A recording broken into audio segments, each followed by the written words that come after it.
Grande estar com vocês aqui nessa tarde para podermos tratar de um tema tão importante para a nossa sociedade.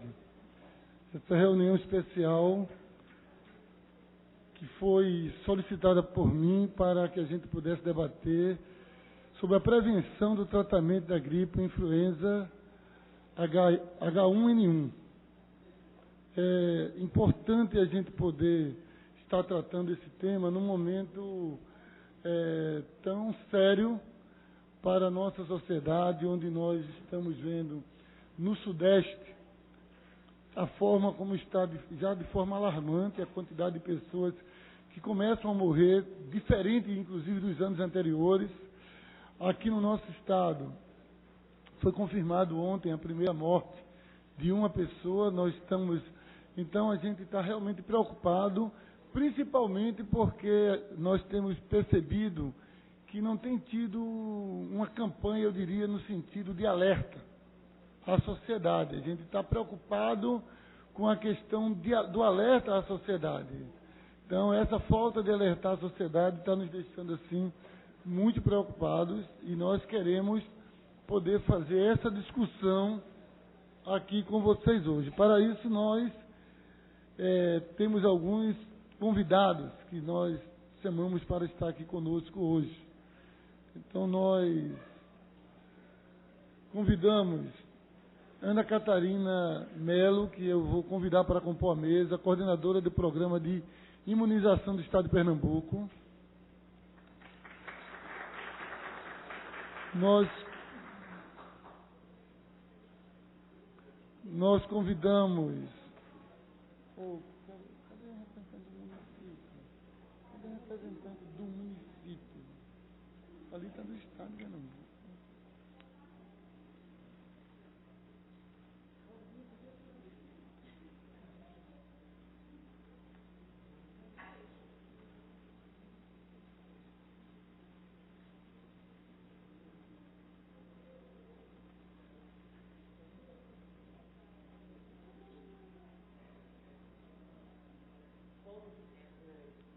Convidamos Paulo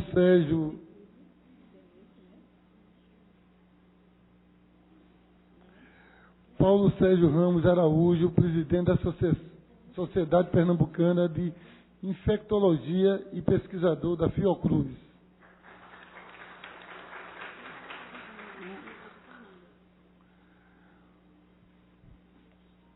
Convidar o Dr. Fernando Guzmão para estar aqui conosco, representando o secretário de Saúde.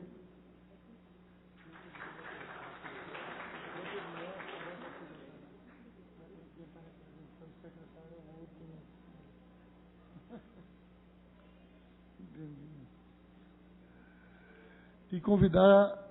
Eu falei quem? O doutor? Fernando Guzmão.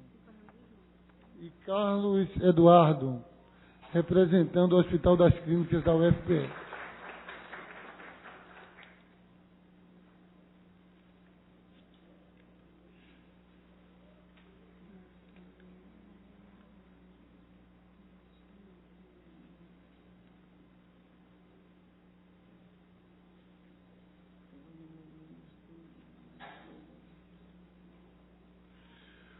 Convidar Rosângela Cavalcante, representando o Conselho Municipal de Saúde.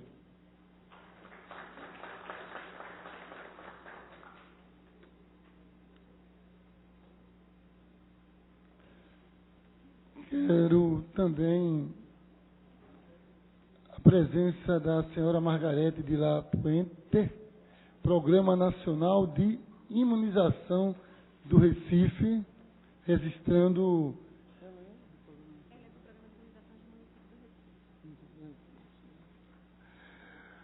Registrar também a senhora Grades Brito, coordenadora do Distrito Sanitário 1. Cecília Daniele Santos, coordenadora de Políticas do Distrito Sanitário 2.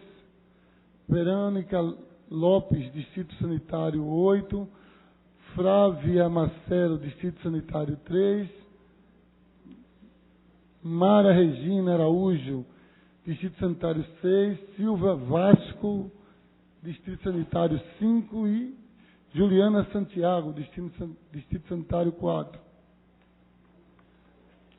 Também registrar a presença de representantes aqui do Sindusprev, Comitê de Aposentado, do Sindusprev, que estão aqui, que é um sindicato de saúde da área federal do nosso estado.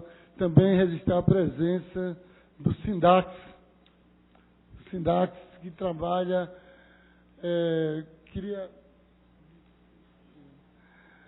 o Sindax que trabalha exatamente na linha de frente dessa luta, né? Porque os agentes de endemias, eu queria ver se a gente conseguia se não consegue uma cadeira para cá, para botar um representante do Sindax na mesa, que trabalha na área, na linha de frente, na imunização, não dessa área, mas de outras áreas, mas eu gostaria de convidá-los para poder estar aqui conosco. Como eu tinha iniciado essa sessão especial, essa reunião especial, tratando do tema do que tem sido para nós a preocupação da H1N1. A preocupação é muito grande com a nossa sociedade. Nós, quando pensamos em chamar essa reunião, é porque, como eu tinha dito, nós percebemos que não estava sendo feita uma campanha, na nossa avaliação aqui na Câmara, da forma que foi feita em outros momentos. Uma campanha onde a sociedade estivesse sendo bem informada, onde a sociedade pudesse estar sendo discutida com ela esse assunto, e, ao mesmo tempo, a gente pudesse estar fazendo prevenção. Bares e restaurantes, onde a gente chegava, você encontrava um álcool gel, você chegava numa repartição pública, você encontrava isso, também o álcool gel. Você chegava nas escolas, as professoras estavam mobilizadas para, com as crianças, estar tratando essa questão, ensinando, explicando para a criança a forma de lavar a mão de forma correta. E nós não temos essa informação aqui na casa, e eu não percebo que a sociedade esteja com essa informação da seriedade desse momento e do que pode ocorrer se a gente realmente não tratar de forma muito segura e não enfrentar de forma muito segura esse momento que a gente tem medo de uma epidemia. A gente não pode dizer hoje que a gente tem, eu não posso dizer que nós temos epidemia no Brasil, nós temos 756 casos confirmados, mas nós temos vários outros sob suspeita, mas ao mesmo tempo nós temos já 152 mortes. Então, você ter 700 e poucos casos, você ter 152 mortes, é alarmante a quantidade de pessoas que vêm ao óbito quando você tem, da instalação do vírus. Então, a gente fica muito preocupado. E aqui, como foi dito, ontem saiu a notícia que teria acontecido a primeira confirmação aqui no nosso estado. Então, diante disso, essa preocupação nos fez poder chamar aqui a Secretaria de Saúde do município, a Secretaria de Saúde do estado, para que pudesse falar conosco. A gente também tivemos a oportunidade de ter outros convidados para tratar sobre esse assunto, para saber o que está sendo feito, o que está sendo, o que o município está fazendo, além da questão das vacinas, que a gente sabe que tem a vacina para os grupos considerados de riscos, né? O grupo, as pessoas a partir de 60 anos, crianças de 6 meses a 5 anos, pessoas com doenças crônicas, com imunidade baixa, profissionais de saúde. Mas a nossa outra preocupação é que nós temos, no sentido de termos disponibilizado para o Brasil 50 milhões de vacina, enquanto nós temos 210 milhões de pessoas no nosso país. Então, essa é uma preocupação. A gente sabe, a gente vem enfrentando um dos piores momentos da saúde. Eu percebo que É um momento que a gente vem enfrentando algumas crises e endemias. A gente está enfrentando aí a questão da zika, chikungunya, a dengue de uma forma muito mais voraz, né, que está se lutando para controlar. Aí você já vem, nesse mesmo período, vem H1N1 de forma mais forte no nosso país. Né? E as pessoas não estão, a própria educação da nossa sociedade, eu estava comentando que quando teve aquele surto lá no Japão, as pessoas mesmo tinham todo um cuidado para não contaminar a outra, usava máscara, tinha todo um cuidado na forma de estar em público, evitava, se estava doente, não ia para público. Nós não temos essa cultura. Essa cultura nós não temos. Então aqui há uma facilidade muito grande desse vírus, ele poder proliferar mais ainda. Então, nós não temos essa educação ainda preventiva, não apenas para nós, mas preventiva para o próximo, que essa é muito importante. Então, diante disso, a preocupação que nos trouxe, a gente tivemos aqui a vontade de convidar vocês para que vocês pudessem. Convidamos o secretário de saúde, que não pôde vir, mas mandou representação, e nós queremos realmente ouvir vocês e ouvir o que é que está sendo feito. Quando a gente convida a vigilância sanitária, a gente quer saber como é que estão as barreiras sanitárias do nosso estado. Embora que a gente sabe que já está dentro, nós temos 32 casos aqui no estado confirmados já, né, 32 casos confirmados, um óbito segundo a informação que nós tivemos ontem. Quer dizer, mas como é que está isso? Como é que está sendo esse momento que é tão importante para a preservação da vida das pessoas? Então, é nesse sentido que nós convidamos as autoridades aqui presentes e nós gostaríamos de poder ouvi-los, né? Eu queria iniciar ouvindo a representante do Estado e depois gostaria de ouvir o nosso representante do município e depois ir ouvindo a mesa. Daí... Primeiramente, boa tarde a todos e a todas. Assim, na verdade, a influenza H1N1 ela não circulava em nosso estado há um tempo já e retornou, claro, devido à circulação das pessoas. O mundo ele é globalizado, as pessoas elas circulam.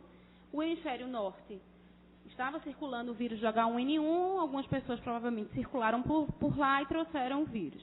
E aí começa toda a articulação dentro do país e dentro dos estados e do próprio município para organizar e se preparar para caso não venha ter um surto ou uma grande epidemia.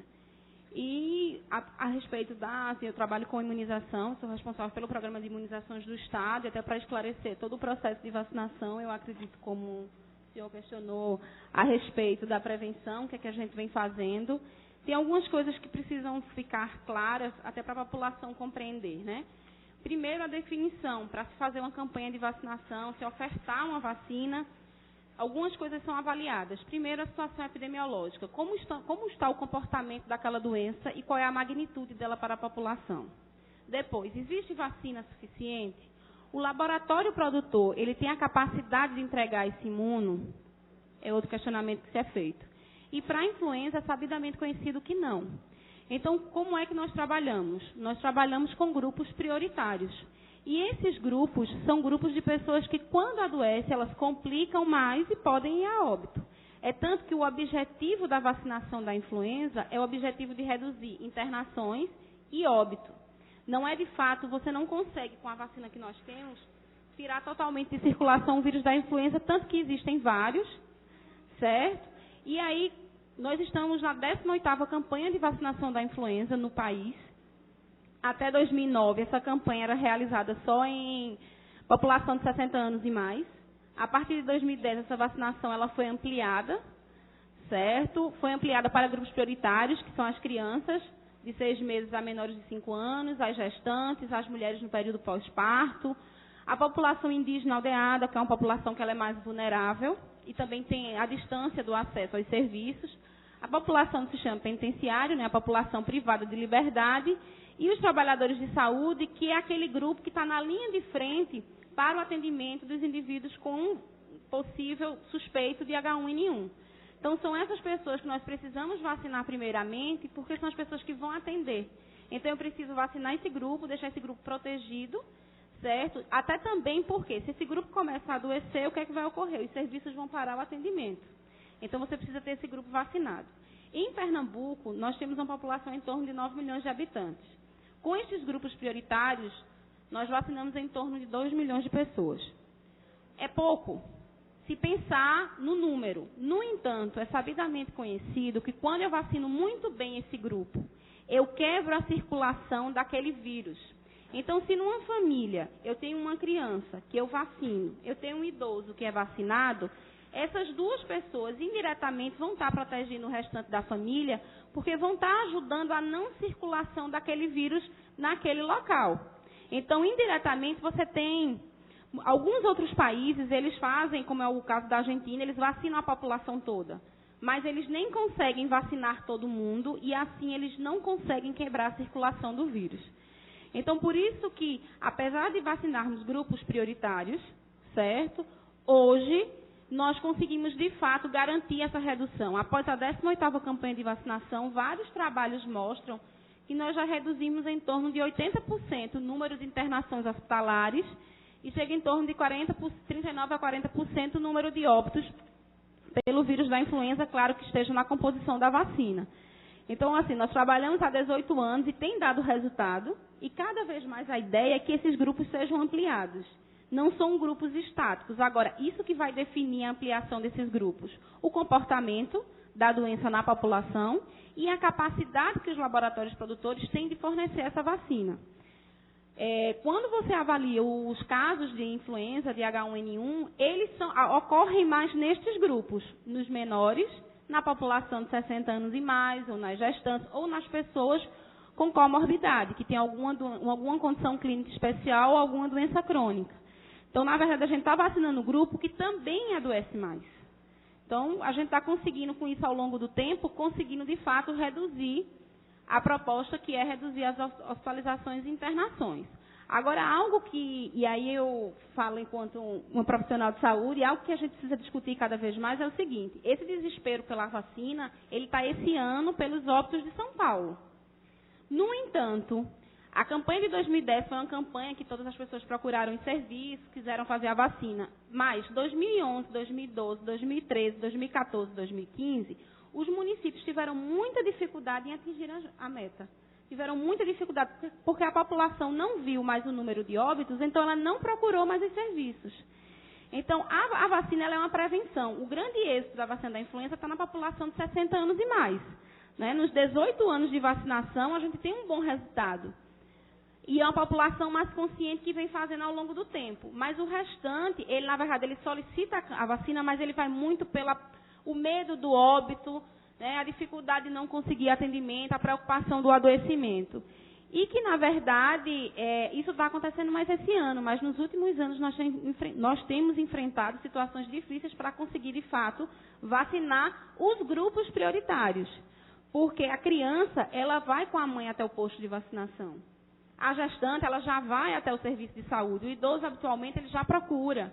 Mas a população adulta, ela é uma população muito difícil de se vacinar. Primeiro, eles acham que não vão adoecer. Então, eles não procuram o serviço. Então, quando a gente consegue vacinar bem um grupo prioritário, a gente está conseguindo quebrar a cadeia de circulação. Então, essa estratégia que a gente vem trabalhando, ao longo do tempo, ela tem dado certo, porque também não adianta. Se é um exemplo, ano passado, sobrou vacina. O Estado, os municípios, nós abrimos para toda a população que quisesse receber vacina nos postos, após ter atingido a meta. A procura foi muito pequena. Então, mas eu estou aqui para esclarecer mais alguma coisa. Na verdade, eu queria falar um pouco que a vacina, as pessoas muitas vezes acham que ela não é disponibilizada por uma questão de recurso financeiro, e às vezes não é só isso. Tem todo um critério para se vacinar adequadamente. Eu sei que as pessoas estão realmente preocupadas e querendo a vacina, e algumas pagando caro por elas. Mas eu queria ouvir o Dr. Paulo Sérgio Ramos Araújo. Ele é o presidente da Sociedade Pernambucana de Infectologia e pesquisador da Fiocruz. Ele vai fazer uma apresentação E aí é com você agora. Se você vai descer para apresentar. Agora eu queria saber se a gente tem um microfone, aquele microfone deve estar funcionando. O microfone está funcionando ali do plenário. Você pega aquele microfone ali, esse que vai para você poder falar a partir dele. Vê aí, Deise, por favor.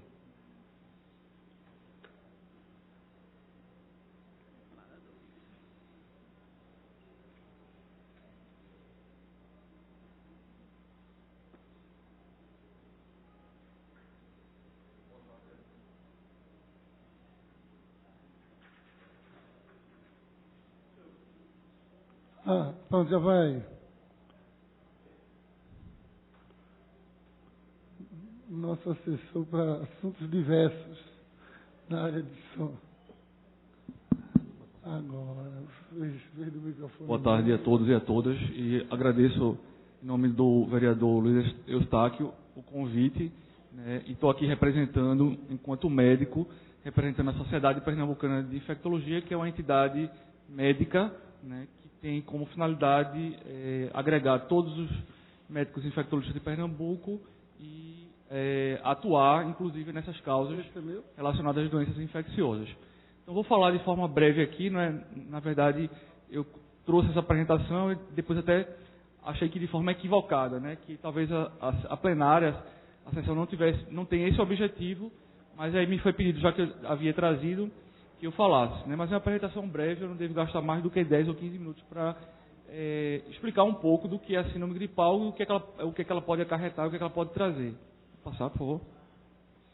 Então, é importante saber que a gripe, né, não só é o vírus da influenza, que é o vírus que se fala a vacina da gripe, né, é a vacina da influenza. Então, não é só esse vírus que causa a gripe. Diversos outros vírus respiratórios podem determinar a gripe, sendo que o vírus da influenza ele é responsável por 75% a 80% da etiologia, né, das vezes, das causas de gripe.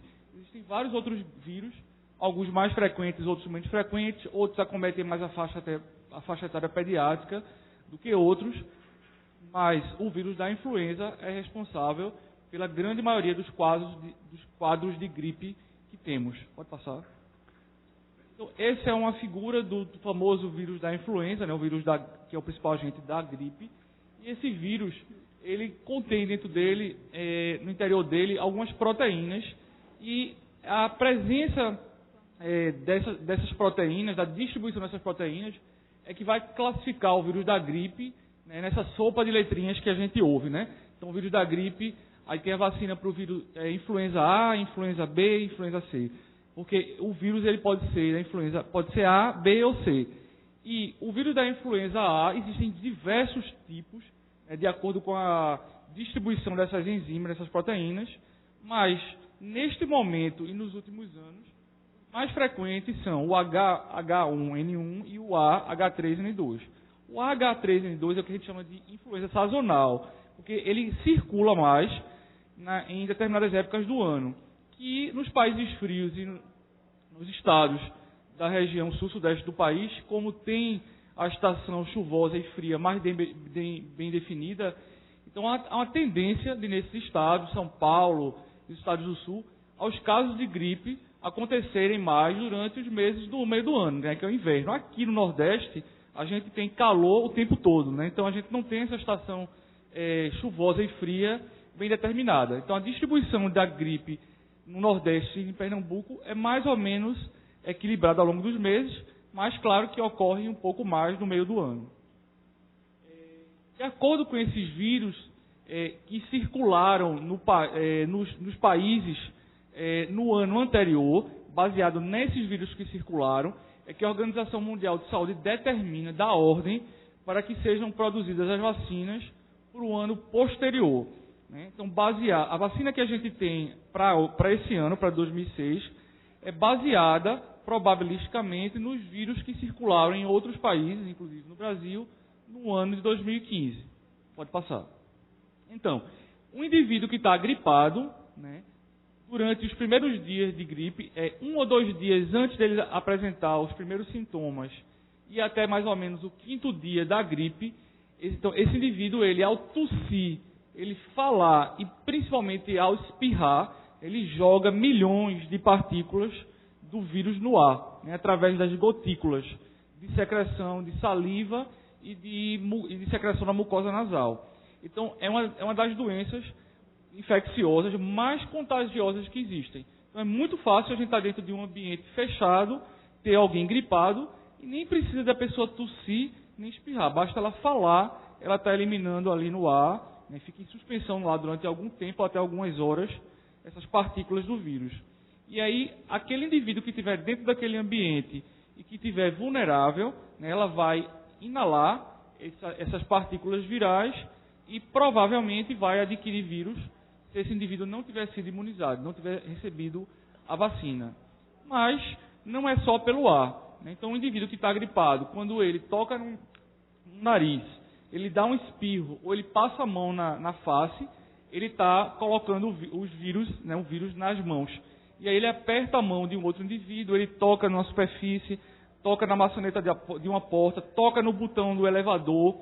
Então a gente sempre fala que existem os fatores que a gente pode controlar para evitar de ter a gripe, né, pela influenza, que é tomando a vacina. É a medida de longe mais importante. E tem os fatores que a gente diz que a gente não tem controle sobre eles, né? Então é impossível eu ter segurança de que eu vou entrar no ônibus, no metrô, em qualquer local que seja, e eu não vou estar tocando com as minhas mãos, né, numa superfície onde o vírus esteja presente. Pode passar.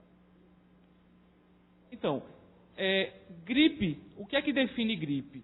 Né? Então, para a gente definir gripe, a Organização Mundial de Saúde e o Ministério da Saúde do Brasil define gripe, o indivíduo tem que ter febre e tosse ou dor de garganta, mais alguns daqueles diversos outros sintomas que a gente está acostumado a ter quando tem gripe. Dor de cabeça, fadiga, cansaço, falta de apetite, espirro, mas obrigatoriamente, para definir um caso de gripe, precisa ter febre, tosse ou dor de garganta e qualquer um daqueles outros sintomas. Até aí, para a maioria das pessoas, né, que não estão nos grupos de risco, em princípio a gripe não é um grande problema. A gente aprendeu a vida toda, né, que gripe se trata em casa, né, como o Drauzio Varela falou lá no Fantástico. A gente vai para casa, repousa, né, come bem, se alimenta bem, trata os sintomas e a gripe vai desaparecer em 5 dias para a maioria das pessoas. Isso é para as pessoas que estão em faixas etárias privilegiadas e que têm imunidade normal. Mas isso não é verdade para indivíduos vulneráveis. E quem são os indivíduos vulneráveis que a Ana Catarina já citou aqui? Então, são as criancinhas menores do que 5 anos, os indivíduos maiores do que 60 anos, diabéticos, portadores de doença cardíaca, renal ou do fígado crônica, portadores de HIV, indivíduos que estejam com câncer tomando quimioterapia, gestantes, puérperas, índios, indivíduos que estejam em presídios ou crianças que convivam em creches. Então, todos esses indivíduos que eu citei aqui são indivíduos que, tendo gripe, eles têm um risco maior de evoluir com formas graves, né? Um indivíduo que tenha 40 anos, não tenha nenhuma doença associada e que não esteja nenhum desse grupo que eu estou falando, ele provavelmente vai evoluir com a doença benigna. Então, o problema é quando o indivíduo que tem gripe, ele passa a evoluir com a síndrome respiratória gripal aguda. É um indivíduo que está gripado e de repente passa a ter falta de ar, passa a ter dificuldade de respirar. E aí ele passa para um outro grupo, ele passa a fazer parte de um grupo de indivíduos que tem o maior risco de evoluir com gravidade e inclusive com óbito. Então, a preocupação da sociedade civil toda agora está focada nesse grupo de indivíduos que desenvolvem a síndrome respiratória aguda grave e que a vigilância epidemiológica emite boletins semanais, no Ministério da Saúde e as vigilâncias epidemiológicas emitem boletins epidemiológicos. Não há nenhuma intenção por parte das vigilâncias epidemiológicas do Ministério de omitir nenhum dado e nenhuma informação. Só que esses dados são passados para médicos, para a equipe de saúde, para as unidades hospitalares. Então a gente recebe semanalmente essas informações. A imprensa pega essas informações e também publica. Tá? Então as informações, elas de forma alguma, elas são omitidas. Vou passar. Então, a síndrome respiratória aguda grave são aqueles indivíduos que têm gripe e que passam a evoluir com falta de ar. Todos esses indivíduos, todos eles, precisam ser hospitalizados. Nenhum indivíduo que está com gripe e que passe a evoluir com falta de ar, ele não pode ser tratado em casa, mesmo que o médico prescreva um medicamento específico, que existe um antiviral específico, que é fornecido pelo Ministério da Saúde. Esses indivíduos não podem ser tratados em casa, eles precisam ser internados. É bom falar que a maioria, a grande maioria, vai evoluir de forma favorável, né? Muitos vão ter alta em 24, 48 horas do hospital, mas alguns evoluirão graves, né? Então, a gente tem em Pernambuco, se sabe o número de pacientes que foram notificados que têm síndrome respiratória aguda grave, os que foram parar na UTI, né, e os que estão em investigação em casos de óbito. Alguns casos de óbito estão em investigação, a maioria deles não está confirmada a etiologia pelo vírus influenza e muito menos ainda pelo HN1. Importante saber que é muito importante para o profissional de saúde reconhecer os vulneráveis. Então, quem são os indivíduos vulneráveis? Todos aqueles que eu citei: diabéticos, cardiopatas, renais crônicos, maiores que 65, menores que 5, grávidas, puérperas, indígenas. Então, tem que reconhecer que esse grupo de indivíduos, ele não pode ter a mesma condução e tratamento de um indivíduo rígido. O segundo ponto forte é o reconhecimento precoce. Então, o médico, o profissional de saúde, o médico enfermeiro, tem que reconhecer aquele indivíduo que tem gripe e que está evoluindo com falta de ar, porque esse não pode ir para casa. E o terceiro ponto importantíssimo é o tratamento precoce. O medicamento antiviral, ele existe, né? Ele é eficaz, ele é capaz de encurtar o período, a progressão da infecção pelo vírus da influenza, mas o medicamento precisa ser feito dentro das primeiras 48 horas do início da gripe. Então, se o indivíduo chegar gripado e com falta de ar no terceiro ou quarto dia, a gente eventualmente pode até oferecer o medicamento, mas o medicamento ele provavelmente não vai ter eficácia.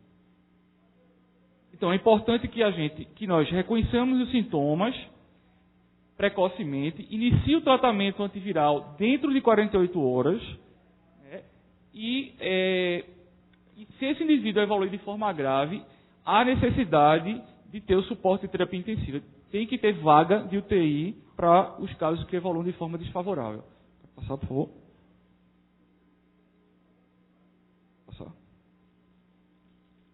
Então, o que é preciso saber? O que é preciso saber é que nem todos os indivíduos vão precisar tomar o antiviral. O antiviral, desde a pandemia de HN1, que ocorreu em 2009, o Ministério da Saúde retirou o antiviral das farmácias, ele passou a ter propriedade do medicamento. Então, esse antiviral, o nome comercial só existe ele, é o Tamiflu. O Ministério da Saúde disponibiliza e todas as unidades de saúde, sejam privadas ou públicas, sejam para tratar pacientes de ambulatório ou os que estão hospitalizados, a disponibilidade dos medicamentos. Então, nenhum hospital poderá dizer que deixou de dar o tratamento ao paciente por falta de medicamento. O medicamento está disponível e os hospitais devem estar devidamente abastecidos. Então, quem precisa tomar? Precisa tomar o antiviral todo indivíduo que estiver gripado e pertencer a grupo de risco. E todo indivíduo que estiver gripado e que evolua para formas graves. Então, são os dois grupos de populações que se indica o tratamento antiviral. Quando? Tem que ser feito nas primeiras 48 horas. Por isso que o reconhecimento precoce, o diagnóstico precoce da doença é muito importante. Grupos de risco eu já falei, já repeti 3 vezes, eles estão citados aqui, mas eu já falei. Pode passar o próximo. Tratamento, esse é o manual do Ministério da Saúde do Brasil, está disponível na internet. Qualquer profissional de saúde pode baixar o manual e saber a orientação de como administrar o antiviral, a dose e de acordo com o peso do paciente. Para finalizar, algumas preocupações enquanto membro da Sociedade Pernambucana de Infectologia, a gente gostaria de trazer essas preocupações e colocar para discussão aqui. Primeiro, as equipes de saúde elas precisam estar treinadas para conhecer um caso de gripe que necessite tratamento antiviral. Então, todo profissional de saúde tem que saber indicar, né, e o momento de fazer o antiviral. A primeira pergunta que a gente faz, isso está acontecendo? Né? Então, cabe a cada unidade hospitalar, seja pública ou privada, né, promover a discussão interna da equipe médica e treinar essa equipe médica para esses casos. Em segundo lugar, as equipes de saúde elas necessitam reconhecer os casos de síndrome respiratória aguda. Então, não pode um paciente com gripe que chega no hospital dizendo que está com falta de ar, o médico ele não pode medicar o paciente e mandar ele para casa. Não pode. Esse paciente ele precisa ter internado. E aí vem a pergunta imediata. Existem leitos disponíveis na rede pública de saúde para internar esses indivíduos, mesmo os que não estejam graves, numa enfermaria ou no caso de UTI? A gente sabe que o estado de Pernambuco, quer dizer, não é o estado de Pernambuco, o país inteiro, ele vive um colapso, né, no número de leitos de terapia intensiva. A gente tem muito mais gente precisando de ir para a UTI do que a quantidade real de leitos que existe. Então, essa é uma grande preocupação que nós, enquanto sociedade, a gente tem. Né? A gente poderá evoluir para um contexto pior, né, de uma epidemia, e a gente poderá ter pacientes precisando de leito de UTI. A gente deixa essa pergunta no ar. Terceiro, as farmácias dos hospitais e as farmácias ambulatoriais, elas têm que estar providas do antiviral. Né? Então, o Ministério da Saúde e a Secretaria de Saúde têm um medicamento. As secretarias municipais de saúde estão dando conta de abastecer as suas unidades, né, de distribuir esses medicamentos. Outra pergunta que fica no ar. As equipes de saúde dentro do hospital agora, para os casos de síndrome respiratória aguda grave, é muito importante para a vigilância epidemiológica ter a confirmação do vírus. A gente só vai saber se realmente o HN1 está circulando mais em Pernambuco do que em São Paulo, se quando esses indivíduos chegarem no hospital, a equipe de saúde promover o exame. Então, o exame consiste em pegar um cotonete, e esse cotonete é passado na fossa nasal ou na faringe, e esse material tem que ser coletado imediatamente e encaminhado para o laboratório competente, os laboratórios competentes. Então, será que as unidades hospitalares estão tendo essa preocupação? Né? Porque tem que tratar o paciente precocemente, mas a gente precisa identificar o vírus que está circulando. E se isso não for feito, a vigilância epidemiológica não tem como dar essa resposta importante. E a outro questionamento que eu já coloquei é a demanda reprimida de leitos. Né? Tanto leitos de enfermaria, né, e, sobretudo, leitos de UTI. Né? A gente pode se deparar com um paciente com síndrome respiratória aguda grave e a gente tem que levar para a UTI, não ter a vaga, e aí dar o suporte de UTI dentro de uma emergência. A gente tem que, né, salvar a vida do paciente, mas não é o local adequado. Ele precisa ir para uma terapia intensiva. Pode passar. As medidas preventivas, eu estou finalizando. Na verdade, isso já foi colocado por Ana Catarina, coordenadora estadual do programa de imunizações. A vacina de gripe ela é uma vacina segura, uma das vacinas mais seguras que existem. É uma vacina de vírus inativado. O vírus ela é feita com proteínas, unidades do vírus. Então, é impossível uma pessoa tomar uma vacina de gripe nesse momento. Né, há vários anos que a vacina que se utiliza é inativada. Então, é impossível alguém tomar uma vacina de gripe e gripar. Não tem como. Né? Você pode ter dor no braço, vermelhidão, mas ninguém gripa, né, por ter tomado uma vacina de gripe. A vacina é extremamente segura e cabe aos profissionais de saúde, né, que são agentes multiplicadores de opinião, né, informarem as pessoas e desmistificar alguma coisa que foi falada na década passada, né, que a vacina ela tinha sido colocada com o objetivo aquele outro, né, e um mito. E a vacina ela tem um objetivo, não é necessariamente de evitar que o indivíduo tenha gripe. Então, quem toma vacina de gripe pode gripar, e acontece isso. O objetivo da vacina de gripe é reduzir o número de pneumonias pelo vírus da gripe, reduzir os internamentos hospitalares pela gripe e, consequentemente, reduzir mortalidade. Né? Em todos os países que a vacina foi implantada há muitos anos, houve uma redução na mortalidade por gripe, sobretudo nas faixas etárias pediátricas e dos idosos.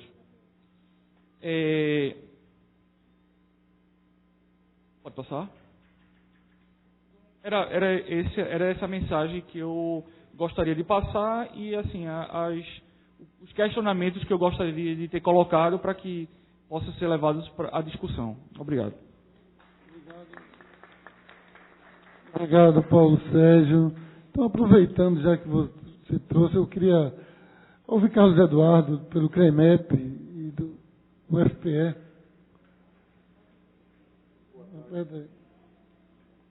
Boa tarde a todos. Como já foi dito e redito, o momento é de alerta, sim. De desespero, não. As medidas que devem ser tomadas, na medida do possível, está sendo tomado. Está havendo, sim, um esforço para que as vacinas cheguem a todas as pessoas do grupo de risco. Inclusive, esse esforço foi tanto que conseguimos antecipar, né? Então, desde segunda-feira, os profissionais de saúde estão sendo vacinados. É bem verdade que a procura está sendo muito grande, viu? A vacina está chegando e em menos de 6 horas acabando nas unidades de saúde de um modo geral. Enfim, para a semana vai começarão outros grupos e dia 30 estender para todos os grupos que susceptíveis. A questão, o Dr. Paulo falou aí, que existe esse mito, tomou a vacina e gripou. Tem muito que se faz a vacina em momento onde já está, algumas vezes já está circulando, como agora. Então, a pessoa já estava com o vírus há 3, 4 dias, fez a vacina, e aí iria gripar de todo jeito, e aí tem a gripe. Aquela vacina não protegeu no primeiro, no segundo dia. Essa proteção precisa de alguns dias. Então, com 15, 20 dias, a gente terá, sim, uma imunidade efetiva. É a partir daí em que nós teremos a real proteção. Antes disso, qualquer gripe que vier, não tem a ver com esta vacinação, né? As complicações que no passado tivemos tinha muito a ver, Dr. Paulo tem mais, pode falar disso com mais categoria, porque ele trabalha com vacina, seria o veículo onde a vacina era colocado, não os componentes ativos, né, as proteínas dos vírus que estavam complicando, e sim o veículo. E esse veículo, o ASO 3, que tinha até 2010, que realmente parece ter tido algumas complicações e que ficou um mito na cabeça de todos. Isso aí já não faz mais parte da composição. Então, assim, é bom sempre dizer que alguns mitos surgem por algum motivo. Tá? Esse seria, talvez, o motivo de muito espanto. E há décadas passadas também houveram algumas complicações, coisa que com a tecnologia isso está reduzido e praticamente a gente não tem mais complicações maiores, a não ser um descretador ou talvez uma febrícula em alguns pacientes. Então, estamos aí para este enfrentamento, né? Nós, infectologistas, eu estou aqui pelo CREMEP, pelo Hospital das Clínicas, eu também sou infectologista, como o Dr. Paulo. Estamos atentos, né? Estamos vivendo um período, como foi falado pelo vereador, realmente, há uns 9 meses, né? Desde setembro do ano passado, que estamos vivendo epidemias, uma atrás da outra, na verdade, há mais de ano. Mas a gravidade das epidemias estão sendo observadas de setembro para cá e estamos vivendo um período realmente muito tenso de um modo geral. Mas, assim, de tudo que eu queria deixar era de que não há motivo para pânico. Não há motivo para pânico. O que está havendo de gripe, na verdade, ultrapassou o número de casos do H1N1 que não circulava. Mas a quantidade de gripe que estamos tendo não está acima do esperado para o período. Então, os epidemiologistas podem falar, o doutor Fernando pode falar disso melhor que eu. Então, assim, até onde se sabe, não está havendo esta explosão. Uma outra coisa que eu gosto de tocar é que as pessoas que estão gripadas e não são do grupo de risco e não estão tendo dispneia, elas têm que ficar em casa. Elas devem ficar em casa. Elas não devem ir ao serviço de saúde, porque tanto vai transmitir para outras pessoas susceptíveis, né? Uma gripe que no indivíduo não estava nem tão grave, vai para um indivíduo susceptível, eventualmente esse indivíduo vai se agravar. Então, quem está gripado deve ficar em casa, fora, e aí os grupos de risco têm que ir mesmo. Teve falta de ar, teve dificuldade de respirar, tem que ir mesmo.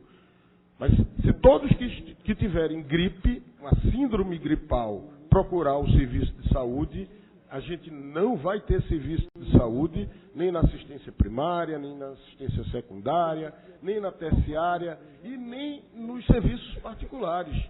Vão ficar abarrotados e não só leito, não vai faltar profissional mesmo para poder dar vencimento ao tratamento dessas pessoas que vão eventualmente procurar. Então, é alertar para a população que não há motivo para pânico e sair correndo porque está com uma tossezinha, uma febre, não faz parte do grupo de risco, sair correndo para a unidade de saúde. Não. Deve tomar os analgésicos, se alimentar bem, né? Repetindo o que Paulo falou, o que o Dr. Drauzio Varela falou, é aquilo mesmo. Então, seria esse o recado que eu queria deixar. Obrigado, doutor Carlos Eduardo. Eu estava comentando aqui com o doutor Fernando Guzmão, que é o seguinte: se é uma gripe simples, você deveria tratar em casa. Mas se você não pode ir para o serviço de saúde, consequentemente, você também não deveria ir para o trabalho. Mas se você não for para o trabalho, você teria que ter o atestado do médico que você só pega no serviço de saúde. Ou seja, é uma situação... É fato. É um fato, é uma situação difícil da pessoa resolver. Mas, de ouvir o doutor Fernando, eu quero ouvir Rosângela, pelo Conselho Municipal de Saúde, para falar um pouco como é que está sendo o sentido da sociedade que está discutindo. Acho que eu já apresentei Luciano, né, que também é do Conselho Municipal de Saúde, e Carlão já foi também do Conselho, é diretor do sindicato, Isabel que está ali, é do Conselho de Saúde também, já... Diga aí. Boa tarde a todos e a todas. Boa tarde, senhor vereador Luiz Eustáquio. Eu me sinto muito honrada de estar aqui. Foi muito pertinente o seu chamamento à sociedade sobre essa questão. Porque é sabido que a prevenção, ela é tudo quando se trata de doença. Se a gente previne, eu não vou ter pessoas ocupando leitos em hospitais. Eu não vou ter as clínicas abarrotadas, né, de pessoas buscando esse tratamento. Então, a informação para a população, para que ela não corra esse risco tão grande de pegar essas doenças que são gravíssimas, ela vai trazer esse cuidado, né, de estar fazendo essa divulgação em todas as comunidades, por todos os meios, vai trazer essa maior tranquilidade. Realmente, a gente está vendo que não está sendo feita uma divulgação tão grande desse vírus da gripe. Talvez por estarmos assim tão preocupados com as arboviroses, né, que tem assolado, a gente ocupou todo o nosso tempo, foi um tempo muito ocupado em tratá-los, e está chegando já outra aí por conta das chuvas, né, a gente entende que diminui um pouco a temperatura, já aparecem essas doenças, é época, né, desses vírus aparecerem entre nós. Então, acredito que prevenir, né, fazer com que as pessoas se cuidem melhor, tenham esse cuidado, né, com a higiene das mãos, com onde é que eu vou, onde é que eu ando, evitar aglomerações, evitar estar em shoppings, evitar estar em cinemas, evitar estar em locais onde existe grande circulação de pessoas. É claro que o trabalhador, ele sempre vai ser um alvo fácil para as doenças, porque ele vai ter que estar de ônibus, andar de ônibus, estar atendendo ao público, e principalmente os da saúde, né, que esse sim corre risco. Eu acho que o senhor foi muito feliz, senhor vereador. Eu acho que a gente tem mesmo que estar discutindo. A sociedade precisa estar alerta E precisa ter essa atenção dos poderes, né? Aqui está aqui os secretários, né, representados, está o doutor Paulo da Fiocruz, que trouxe essa informação, foi muito esclarecedora, para que a população tenha cuidado, sim. Não é fazer pânico, não é causar pânico, mas quando a gente coloca a real situação para as pessoas, elas se cuidam melhor. Eu acho que o cidadão, ele deve sim, ele tem o direito de ser conhecedor do que está acontecendo para se prevenir. Obrigada. Eu também lhe agradeço pela representação do usuário do serviço, né? E exatamente foi essa preocupação que nos fez realizar essa audiência pública. Até porque a gripe é algo que você pega de forma muito fácil.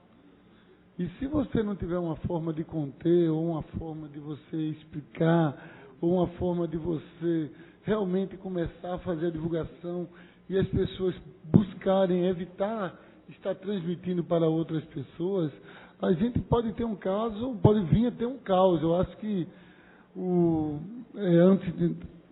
representante da Fiocruz, que apresentou ali muito bem, né, os argumentos, ele colocou algo muito sério, que a questão, foi Paulo Sérgio, que é a questão de você não ter, se você tiver um surto, você não tem leite suficiente, você não tem condição, não está preparado para ele, entendeu? Quando a gente trata a questão de ter pouca vacina para a quantidade de habitantes, foi até explicado uma forma de organização, a forma de você preservar e tal. Mas seria bom que pudesse ter para todos, na minha avaliação. Posso até estar errado, mas a minha avaliação como leigo era importante, principalmente no momento desse. A gente sabe que o pessoal de São Paulo está desesperado, porque o ano passado teve 141 pessoas em São Paulo com a doença. E dessas 141, 36 vieram a óbito. Desta vez já são 758 pessoas e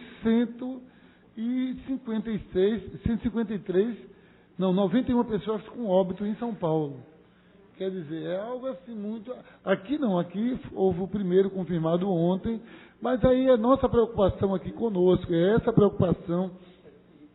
E eu não estou vendo, eu posso estar até... Mas eu entendo que o poder público precisa chamar a comunicação, os jornais, rádio, televisão, para ser parceiro numa campanha. Para ser parceiro e dizer mesmo para a pessoa, meu amigo, você está com gripe, não vá para a escola. E a professora precisa garantir que você vai fazer a prova, se por acaso você tem uma prova naquele dia, posteriormente. Se você está com gripe, se você puder não ir trabalhar, não vai para o trabalho. Para você não ter, porque você pode estar com uma gripe normal, comum, e você pode estar com uma gripe que não é comum, e você vai passar para outras pessoas. Então, são questões dessa natureza que nos deixam muito preocupados. Mas vamos ouvir o representante do município, eu deixei ele para falar por último, que ele representa aqui o nosso secretário do município, até porque é uma audiência municipal, né? Para que ele fale um pouco, tem representantes dos distritos que estão todos aqui, para que falem um pouco, para que ele fale um pouco como é que está sendo feito aqui, qual é a informação, se tem realmente algum contato com a educação, que era para ter aqui um representante da educação, para ver como é que a educação pode estar fazendo com as crianças. Nós temos nas nossas escolas muitas crianças que podem ser realmente orientadas de um local que elas passam ali, horas ali juntas, entendeu? Então, é um momento, é um lugar onde a gente precisa realmente prevenir, ajudar a prevenir. Nessa rede que é hoje o serviço público, você ajudar a prevenir onde você pode. Mas eu queria ouvir agora, neste momento, Fernando Guzmão. Boa tarde a todas e a todos.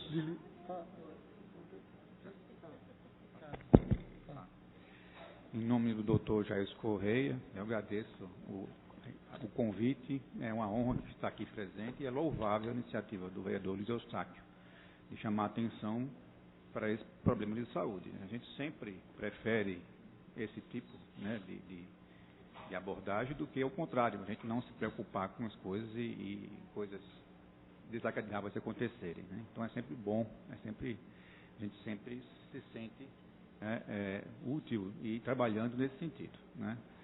Bom, eu vou procurar transmitir algumas informações essenciais. Eu acho que depois vai ter um momento de debate, eu acho. Né? Vou eu abrir, acho que até isso. Assim que você terminar, eu vou abrir para se alguém quiser se inscrever, vai poder se inscrever e falar. Pedir para providenciar o microfone aqui, inclusive. Então eu vou começar já respondendo a pergunta que o senhor fez aí. Se uma pessoa está doente, não pode trabalhar, e como é que vai justificar no trabalho se não está com atestado, se não pode ir para o médico porque é ruim, que pega gripe, né? Então, é o seguinte, a pessoa que está gripada, resfriada, ela tem que ter duas preocupações. Uma consigo própria, né, porque o vírus do influenza, como o Dr. Paulo Sérgio bem mostrou, é um vírus potencialmente grave, né, que pode levar à morte, e como se está observando também em outros estados, né? Então tem que ficar de repouso, tomar muito líquido, né? E também tem uma preocupação com os outros. Então ele transmite vírus, então não deve frequentar locais que tem outras pessoas sadias, principalmente locais fechados, né? Então a pessoa gripada não tem que trabalhar. Também não deve ir para serviços de pronto atendimento sem necessidade. Se tiver nariz correndo, dor de garganta, febre, mas for nada além disso, fica em casa se tratando. Caso haja algum outro sintoma, dor torácica, dificuldade de respirar, alguma coisa, vômito, né, aí sim deve procurar um médico, né, que é uma minoria dos casos. E aí, como é que vai pegar atestado? Quem tiver em atendimento no Sistema Único de Saúde, né, procure o seu médico de família, sua unidade básica de saúde, ou a tradicional, e lá que não é um ambiente fechado, nem lotado de gente, é um ambiente ideal para ser avaliado e pegar um atestado, né, se tiver comprovação da doença mesmo. Né. Só vai para um pronto-socorro, UPA, se realmente for uma urgência mesmo. Né. Quem tiver seu médico de plano de saúde, agenda uma consulta e também pode ir lá se consultar e pegar o atestado, se for o caso, e a receita. Né? Então, é uma maneira de ficar longe desses locais, tipo UPA ou policlínicas, que está sempre cheio de gente nessa época do ano. Né? Mas vamos lá. O vírus a gripe em si é uma doença que o mundo inteiro se preocupa, porque é uma doença potencialmente grave, que causa óbito, e é muito fácil de se espalhar, inclusive provocando epidemias mundiais. Então, o mundo inteiro se preocupa com isso. Existe um sistema mundial de vigilância, né, que acompanha todos os casos de gripe e a atividade do vírus da gripe naquele ano. Né.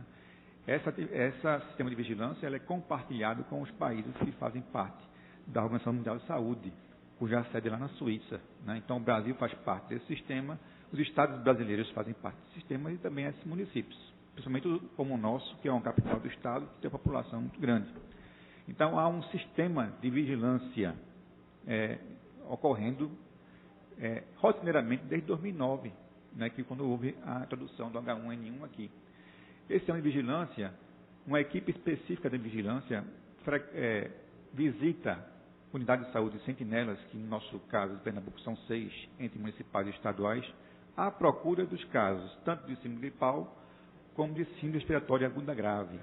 E aí consegue contabilizar quantos casos estão havendo naquele período e compara com o ano anterior, para saber se está tendo mais ou menos ou do mesmo jeito. É assim que a gente detecta um surto, uma epidemia. E nesse processo de busca desses casos, também são colhidas amostras da secreção respiratória para tentar isolar o vírus. Não de todo mundo, que não precisa. É de algumas pessoas que são escolhidas por sorteio, aleatoriamente. Então, como resultado desse sistema de vigilância, a gente tem números do Recife para apresentar, que são, de certo modo, tranquilizadores. Por um lado, a gente observa uma queda dos casos, tanto de síndrome gripal, como de síndrome respiratória aguda grave. A gente tem, até o fim de março desse ano, a gente teve 3.257 casos notificados de síndrome gripal. Isso representa uma queda de 5% em relação ao mesmo período do ano anterior. Nesses 3.000 e tantos casos, houve 18 isolamentos do vírus H1N1. Já em relação à síndrome respiratória aguda grave, até o fim de março, houve 49 casos. E desses 49, 5 foram causados pelo vírus H1N1.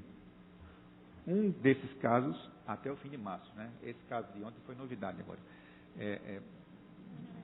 Já é dado que não entra nessa minha casuística aqui.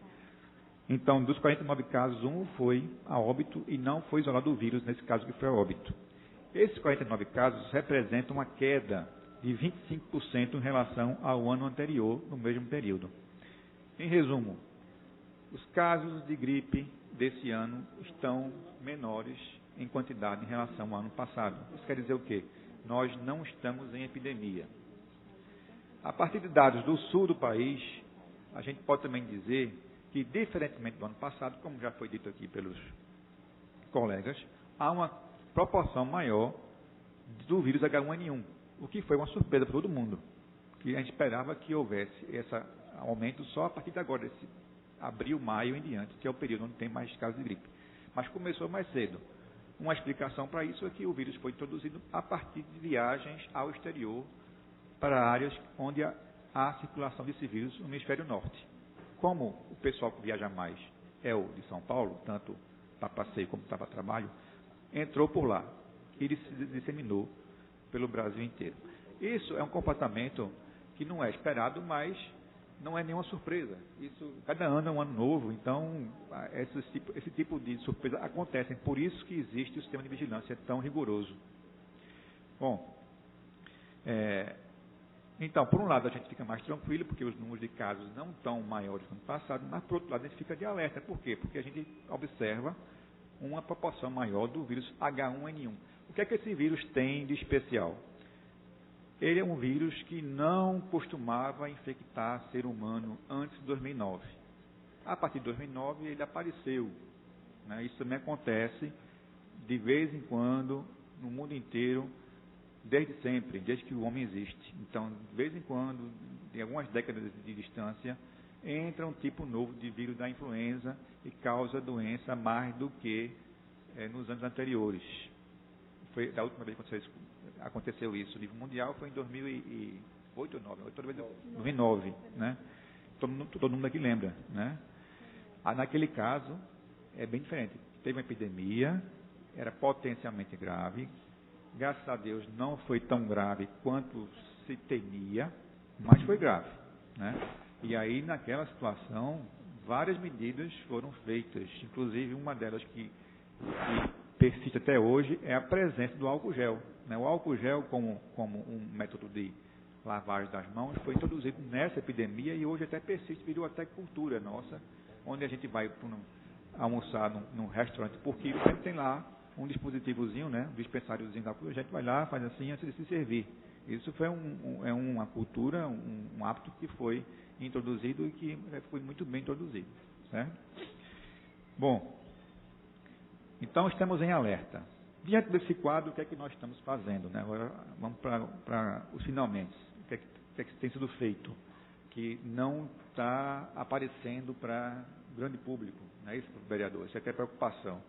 Bom, a vacinação, a campanha de vacinação é essencial. Né? Então, já estava previsto para o fim do mês. O que aconteceu foi que antecipou. Né? Isso no Brasil inteiro. Cada município, cada estado se ajeitou do modo que poderia. E no nosso caso, a gente começou na semana, primeiro com o profissional de saúde, depois para a população de risco. Né? Fora isso, sempre na rotina já do sistema básico de saúde, que no caso do Recife, né, do município, então qualquer atividade, por exemplo, o programa de saúde escolar, esse tema é discutido, né, ele é trabalhado nas escolas, né, nas crianças escolar, que é um local de fácil disseminação do vírus, né, das escolas das crianças, né. Também faz parte já das atividades de educação em saúde, tanto para os profissionais de educação permanente, como também educação popular em saúde. E para esse ano, diante dessa situação, já foi deflagrado alguns treinamentos especiais, tanto para as vigilâncias epidemiológicas das unidades de saúde, públicas e privadas. A semana passada não foi que já houve treinamento, agora essa semana, né, segunda-feira, já houve treinamento dessas unidades de vigilância, especificamente para coleta do material para exame, que é uma coisa que é muito importante, como o doutor Paulo Sérgio destacou, né, para saber realmente que vírus que causou aquela gripe, né? E também houve treinamento já dos profissionais de saúde, da atenção básica, já houve, foram 75 profissionais treinados, não é isso? Aqui também está na plateia aqui, a doutora Adriana, a doutora Natália, que fazem parte da Secretaria Executiva de Vigilância em Saúde, que se quiser depois trazer outras informações, fique à vontade. Né? Então, é bom também deixar claro que não há desabastecimento do oseltamivir e também que há divulgação também rotineira de notas técnicas, né, que resume a situação, né, e as medidas de prevenção. Essas notas são divulgadas nas escolas, né, da rede municipal e também para os profissionais de saúde, né, para atualização. Então, de modo geral, essas são as informações que eu trago agora para iniciar a discussão. Eu agradeço. E a partir de agora está aberta a inscrição. Não sei se o microfone está aí, mas se alguém quiser se inscrever, só é levantar a mão e o pessoal, se tiver alguém que queira escrever, queira trazer alguma contribuição, nesse momento, pronto, temos Luciano e Carlão inscritos.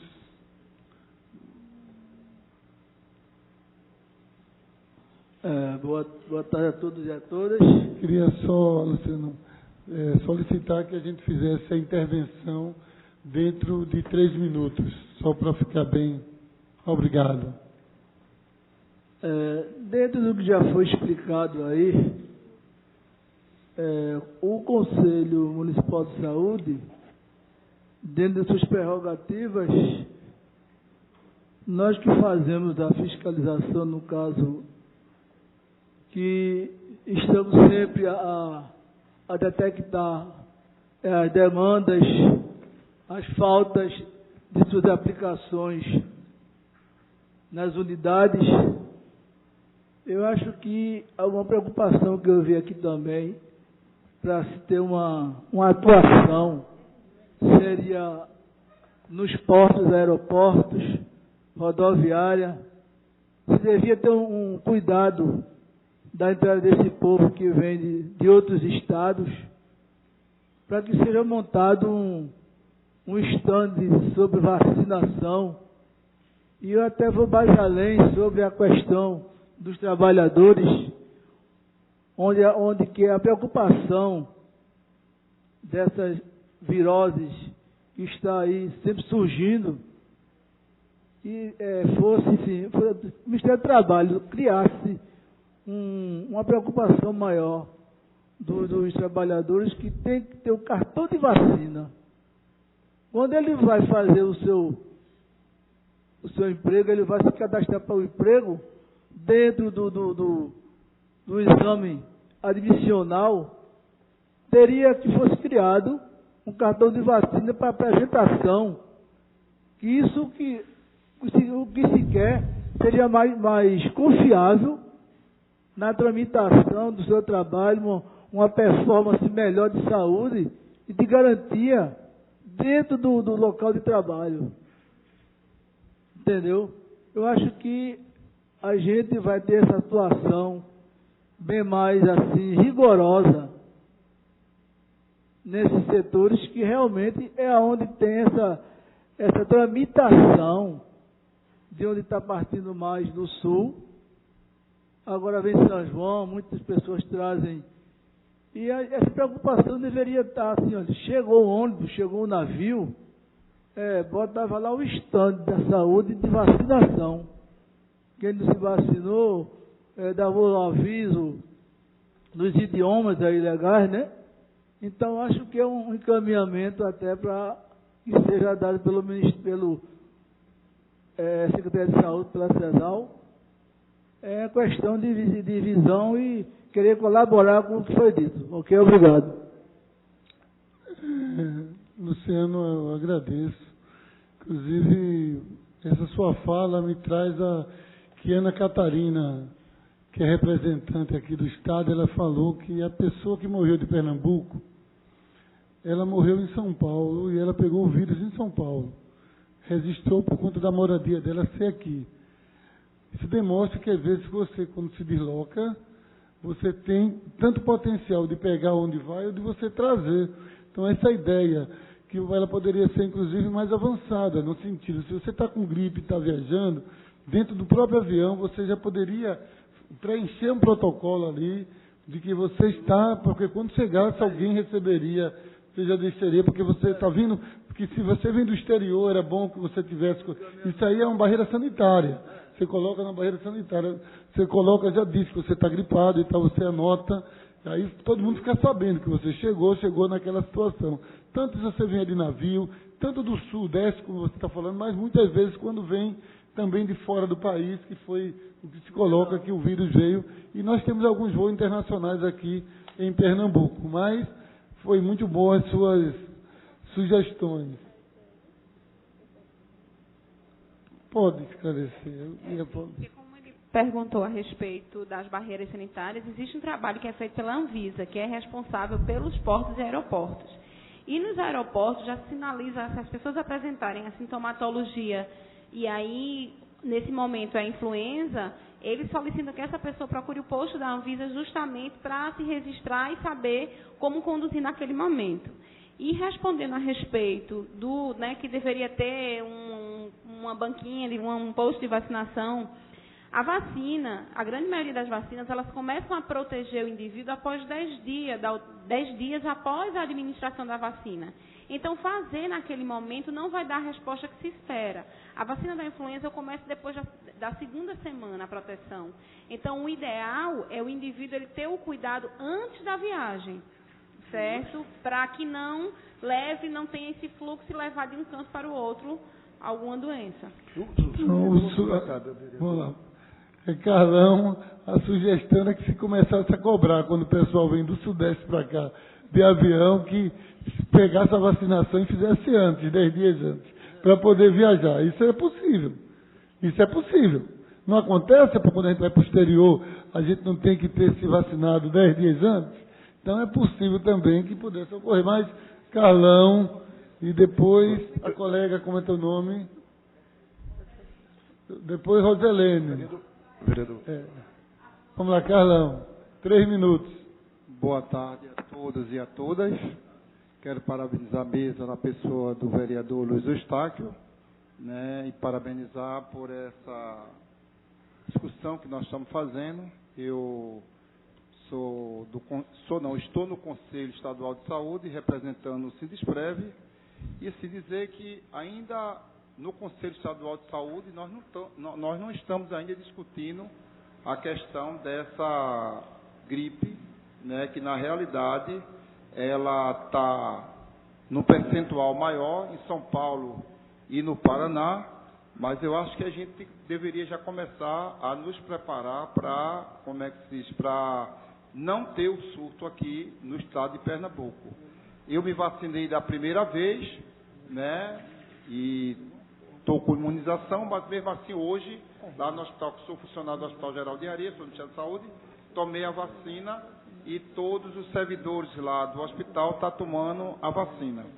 Bom, o que eu queria falar é que, na realidade, é que aqui no estado de Pernambuco, pela informação que a gente tem, é que a vacina, primeiro nós entendemos que ela deveria ser para todos, e não é.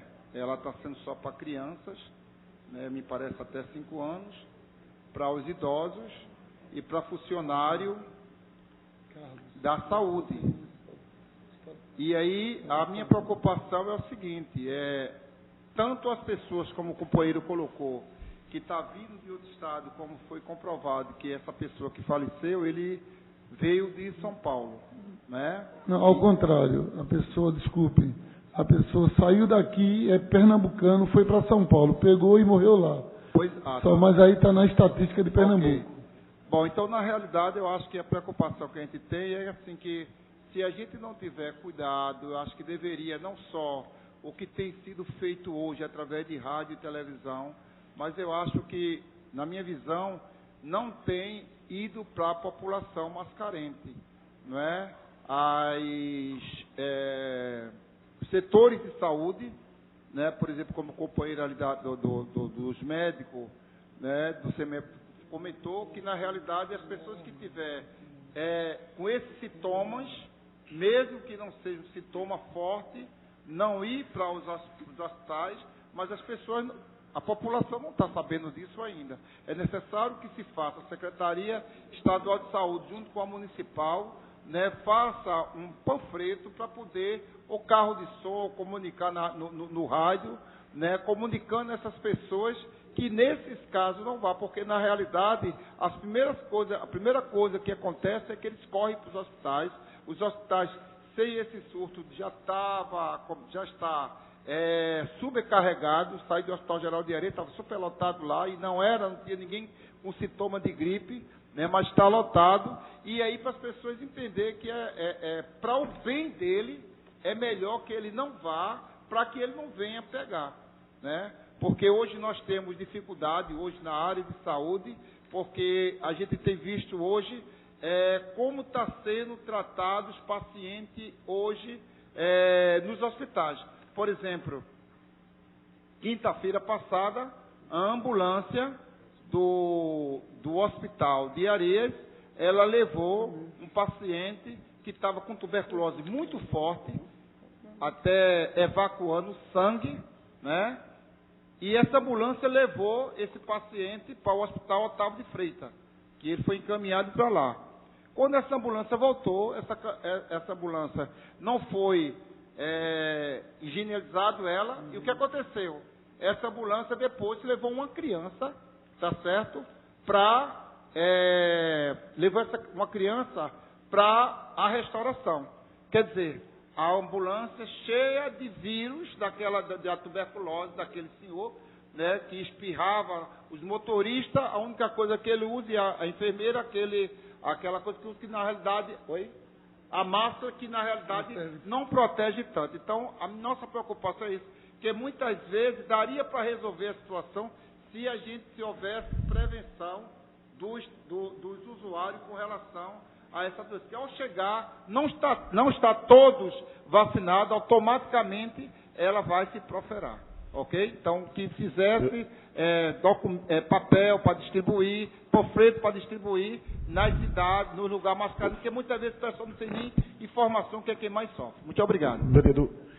Tem mais algum inscrito? Danilo.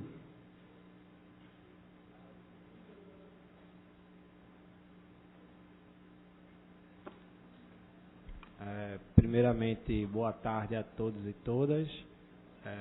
Saudar a mesa em nome do vereador Luiz Eustáquio. O que eu venho trazer aqui é o que ocorreu na semana passada, que eu recebi num grupo de WhatsApp, uma informação dizendo que a vacina do H1N1 estava ocasionando detecção no exame de HIV como positivo, né?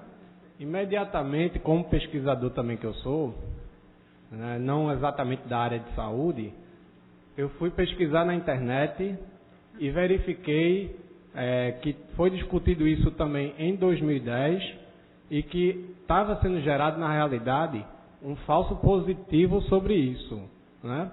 Mas eu queria deixar de alerta para o Poder Executivo e também pedir aos médicos aqui representando para explicar também um pouco sobre essa questão dessa detecção nesse exame, porque a população pode de repente desistir, principalmente essas pessoas do quadro prioritário, desistir de tomar vacina por essa questão de informação que está levando um caminho negativo para a população, né? Por se tratar de um falso um falso positivo que é detectado no exame de HIV, que dentro de um período de 30 dias em que a pessoa tomou a vacina contra o H1N1. Ok, deixa eu... Poderia responder pontualmente essa pergunta? Sobre da vacinação, exame. Eu ia só pedir para a Guga fazer a última intervenção. Se alguém fosse se inscrevia na fala dele, e aí a gente já vinha para a mesa para a gente. Beleza. Vamos.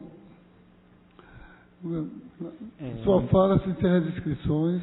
Alguém fosse escrever. Boa tarde a todos. Parabenizar o companheiro Luiz Eustáquio por essa iniciativa.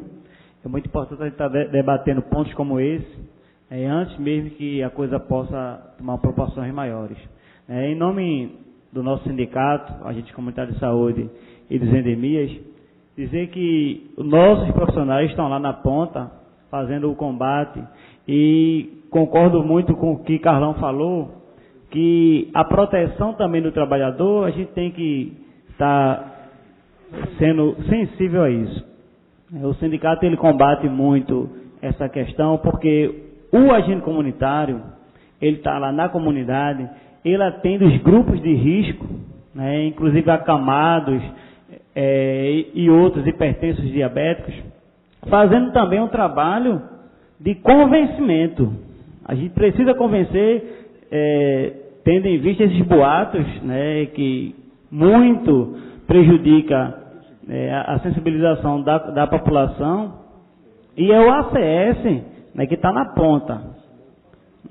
Passa por todos os complicadores dentro do trabalho, porque a gente não tem uma estrutura que façam em relação à prevenção de agravos para o trabalhador também.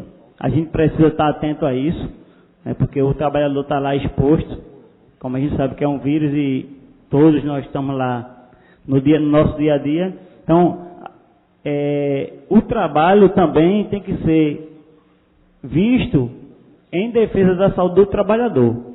Esse é o ponto de vista que o sindicato traz. O sindicato sabe que a cada ano a gente precisa melhorar nesse combate. A população está aí, está precisando. É necessário que a nossa atenção seja voltada lá nessas classes de riscos, já que a vacina não é para todos. Então é importante, vereador, que a gente também visualize a questão dos trabalhadores. O trabalhador está lá na ponta, ele precisa também ter a proteção. Obrigado.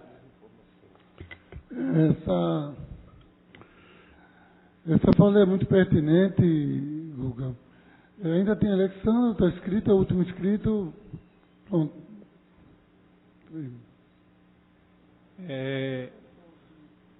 Eu quero deixar aqui, meu nome é Alexandre, sou diretor do Sindax, estou também conselheiro estadual. É importante me frisar que a gente também cria um comitê na questão de enfrentamento dessa questão do H1N1. Por quê? A gente vê por aí nos interiores, nos municípios que a gente tem filiados nos municípios, da agente comunitária de saúde, a péssima estrutura das unidades de saúde no estado de Pernambuco e a questão de informação muito pouca dentro da comunidade dos municípios. Eu não quero dizer só aqui em Recife, quero frisar também em todo o estado de Pernambuco, que a gente vem viajando, desde o sertão do Araripe ao sertão do Mochotó, a região agreste, a região meridional, que a gente vê a questão que está aí ocorrendo, e a gente tem que frisar também, capacitar esses profissionais que estão na ponta, como a gente comunitária de saúde, ou como todos os profissionais, que a gente vê frisar, criar um comitê, até porque tem o CONASEM, o Conselho de Secretários, para estar intensificando essa questão, dessa campanha. É preciso que o município e o governo do estado se unam em torno dessa questão do fortalecimento dentro do município, para frisar mais ainda essa questão do vírus H1N1, dentro das unidades, uma campanha, um dia D, crie uma coisa que a gente possa, não só a questão do panfleto é importante, dos cartazes, mas também o dia D, que o governo do estado, junto com os municípios, faz essa intervenção. né? Aqui na capital, promover um plano de luta, plano municipal, que existe ainda, eu acho que existe aqui dentro do plano municipal, para que faça essas cartilhas, como é que deve chegar na ponta com o usuário, né? A gente está lá na ponta para isso aí. Então, essa intervenção é importante do vereador Luiz Eustáquio, essa iniciativa, para a gente que tenha mais debate em cima desse tema, porque possamos trabalhar junto com a sociedade civil dentro desse tema aí. É importante frisar essa questão da criação desse comitê, tanto municipal como estadual. Ok, agora o doutor Carlos Eduardo já vai fazer a resposta e já aproveita e faz as considerações finais dele. Doutor Carlos Eduardo. Não, é o seguinte, essa questão do exame falso positivo, a gente tem em 0,46% dos exames anti-HIV pode dar positivo sem o indivíduo ter o vírus. Na verdade, quando se faz o exame, você vai atrás do anticorpo. Esse anticorpo, ele é específico, mas não tanto assim. Então, se você tem alguma intervenção nesse sistema imunológico, vai criar uma situação onde, quando se fizer o anti-HIV, e não é só anti-HIV não, se fizer alguns outros vírus, ele pode dar positivo sem, na verdade, ser positivo. Isso aí, como você acabou de dizer, informação é tudo, né? Quando você tem acesso à informação, você começa a ter uma visão crítica, e uma visão crítica com o que é certo. Como eu estava comentando aqui com ele, muito pior do que a desinformação é a meia informação. Então, essas histórias de efeitos colaterais, essas histórias de falso positivo, e nada disso deve ser valorizado. A importância dessa vacina é tão grande que qualquer eventual risco que possa ter, e que é mínimo, muito pequeno, vale a pena ser feito. Quanto ao que foi colocado aqui, de uma forma para ampliar esta vacinação, que eu acho que deveríamos ampliar, uma fórmula que as empresas, muito especialmente as multinacionais, elas utilizam, é a empresa comprar a vacina e ela vacinar os seus funcionários. Isso pode parecer prejuízo, mas na verdade é um investimento. No fim do ano, quando ela for para a equaçãozinha, vai ver que, como os funcionários vão faltar menos, elas vão ter menos prejuízo do que investiram na vacina. Então, seria uma sugestão para tentarmos ampliar esta vacinação para outros grupos que não estão contemplados, porque é limitado por questões não só financeiras, como operacionais. E, de um ponto de vista científico, não dá para a gente vacinar a todos que não vão ter riscos maiores em detrimento daqueles que estão em risco. Então, a gente primeiro tem que cuidar daqueles que têm risco. Tá? Por fim, eu queria dizer, mais assim, também tranquilizar um pouco, que apesar de estarmos vivendo, ainda que não uma epidemia, mas vivendo a circulação do H1N1, a gente vem na nossa memória o que aconteceu em 2009. De 2009 para cá, o vírus ele muda. E a variante que está circulando hoje, ela parece ser mais agressiva do que os vírus da gripe sazonais, mas significativamente menos agressiva, menos virulenta do que a de 2009. Então, esse também é um motivo para que a gente se tranquilize um pouco. Não será uma epidemia, ainda que venha, não seria uma epidemia como em 2009, porque o vírus ele não é tão agressivo. Uma outra coisa também quem está imunizado, quem tomou a vacina lá atrás, deve repetir. Deve repetir porque é outra variante, deve repetir porque tem outros vírus envolvidos. Então, o H3N2 ele tem uma origem muito parecida com a H1N1 e ele também foi responsável por algumas epidemias décadas atrás, documentada, né? A H3N2 foi responsável pela gripe de Hong Kong, que em 68 matou um bocado de gente. Então, também tem um potencial bastante agressivo. Então, mesmo quem está vacinado, mesmo quem já teve a gripe, deve se vacinar, porque não é só um componente. Então, é assim, vereador, que eu gostaria de acabar minha fala. Mais uma vez, pedindo que as pessoas não entrem em pânico, em alerta, desde que nós, autoridades, tomamos conta desse alerta. Coisa que o vereador está com muito esmero, né, e isso faz parte dos cuidados que nós estamos tomando, que as autoridades estão tomando no enfrentamento desta possível epidemia e que, pela importância que as autoridades estão dando, acredito, isso aí é muito pessoal, que iremos abortar esta epidemia. Muito obrigado, boa tarde. Muito obrigado ao vereador a oportunidade. Realmente eu não vejo como epidemia. O que eu vejo me preocupa que mesmo ela sendo mais leve, é a capacidade de matar que ela tem. O percentual é muito alto na minha avaliação, para a quantidade de contaminados e a quantidade de óbitos. O negócio desse em grande escala é um terror. Então, a nossa preocupação é exatamente que não vire uma epidemia, porque se virar uma epidemia, nosso país, eu não percebo ele preparado para enfrentá-la. Mas eu quero ouvir o doutor Paulo Sérgio Ramos. Obrigado. O que eu acho é que a sociedade civil organizada tem que unir forças, né, para cobrar dos gestores e através dos seus representantes, os vereadores, deputados, o acesso à informação, né, uma informação clara, limpa, não essa informação que a gente tem, que as pessoas utilizam, que é o WhatsApp.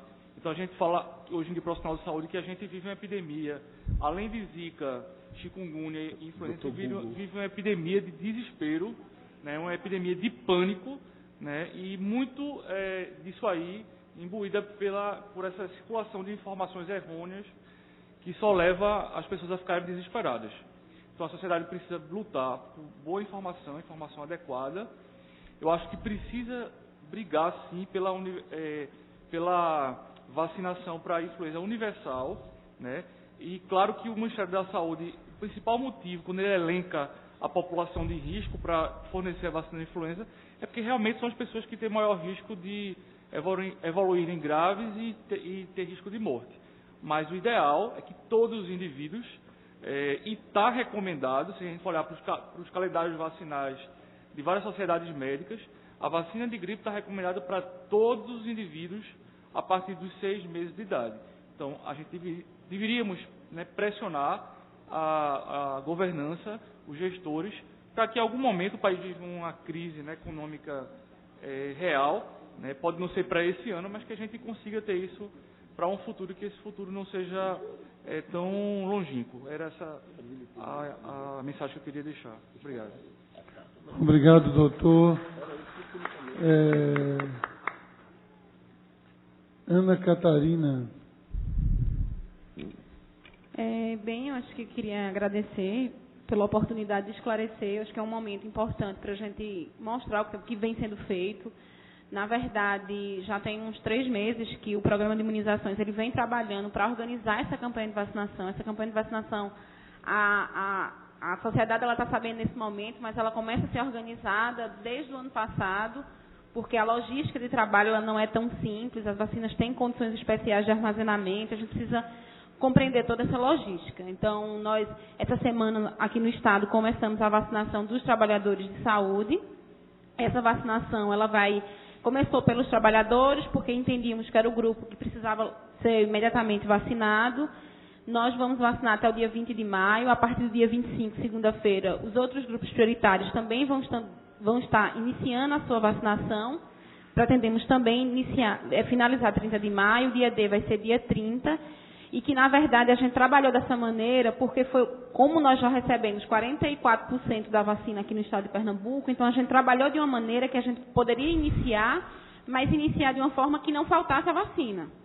Certo? Essa campanha de vacinação ela foi antecipada no país devido à situação do estado de São Paulo. No entanto, o laboratório produtor ele não tinha condição de entregar o quantitativo de vacina necessário para o país antes do início de maio. Então, por isso que vários estados eles estão trabalhando dessa maneira para ir ajustando e conseguir vacinar todo o grupo prioritário. Então, também na Secretaria Estadual de Saúde, a Vigilância Epidemiológica tem trabalhado a questão da divulgação. Na verdade, nós estamos vivenciando um momento de alerta, certo? Não é um momento como vivenciamos em 2009, é importante que as pessoas saibam disso, mas é um momento de alerta. A gente está trabalhando junto aos profissionais de saúde quanto à sensibilização da condução dos casos, das medidas de controle, da coleta do material para exame. E acreditamos que com isso a gente vai conseguir que não ocorra, de fato, uma grande epidemia.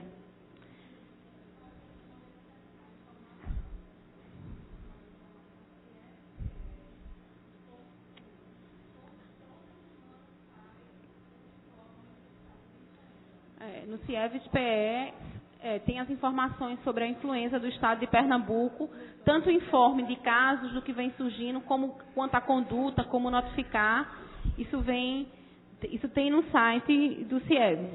Então, eu espero que todos que estejam no grupo prioritário procurem os serviços. É importante que vocês recebam a vacina, certo? Apesar da população toda estar gritando que ela quer a vacina, mas o que a gente percebe muitas vezes quando ocorre uma campanha de vacinação, isso ocorreu em 2010, a população que está contemplada, ela demora mais ir até o serviço e procurar a unidade de saúde para tomar sua vacina. Então, é importante que todos, e quem não esteja no grupo prioritário, mas sensibilize quem está na sua casa, na sua família, na sua comunidade, a importância de se vacinar. Rosângela Cavalcante. Complementar aqui minha apresentação, eu sou do segmento trabalhador, represento no Conselho Regional, no Conselho de Saúde Municipal, o Conselho Regional de Educação Física e também no Conselho Estadual, sou conselheira do Conselho Estadual. Eu queria colocar aqui, deixar aqui o compromisso, né, do Conselho já colocar aqui na pauta, né, o tratamento, como a gente vai tratar daqui adiante a gripe H1N1. Porque nós ficamos assim realmente preocupados. Claro, não é pânico, mas a gente precisa informar. A informação é tudo. As pessoas informadas vão poder se cuidar melhor. A questão de eu tenho acesso às informações que vêm para mim da Secretaria de Saúde do Estado sobre a doença, mas a maioria da população não tem esse acesso. Nem todo mundo sabe onde buscar essa informação. Então, cabe aos poderes públicos divulgar e tratar esse assunto com seriedade, porque até mesmo o WhatsApp trata assim, mal informa mal, informa pela metade e deixa as pessoas assim inseguras demais. Então, cabe a gente, ao poder público, a todos nós que estamos, né, no controle social, a informar as pessoas, a informar como ela deve se cuidar. Eu agradeço demais, mais uma vez, a participação aqui. Me sinto muito honrada, vereador. O senhor foi muito, mas muito feliz. Eu não cansei com essa chamada ao povo. A gente precisa realmente ter esse cuidar do nosso povo. Obrigado, Rosângela. E fico feliz por saber que vocês, aqui eu tenho 3 conselheiros estadual e também conselheiro municipal, que vai pautar no conselho essa discussão. Isso vai ajudar bastante. É sempre importante que o Conselho Municipal de Saúde, o Conselho Estadual de Saúde, esteja pautando tema dessa natureza, porque essa é a preocupação com a sociedade, é onde a sociedade se representa. Você vê, você como representante dos trabalhadores, você viu que os trabalhadores da área de saúde, do sindicato, já estavam falando, olha, e como é que estão os nossos profissionais?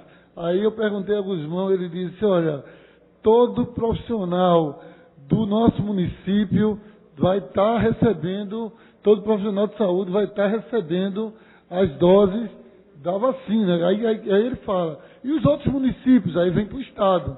E os outros municípios do Estado de Pernambuco, como é que está isso?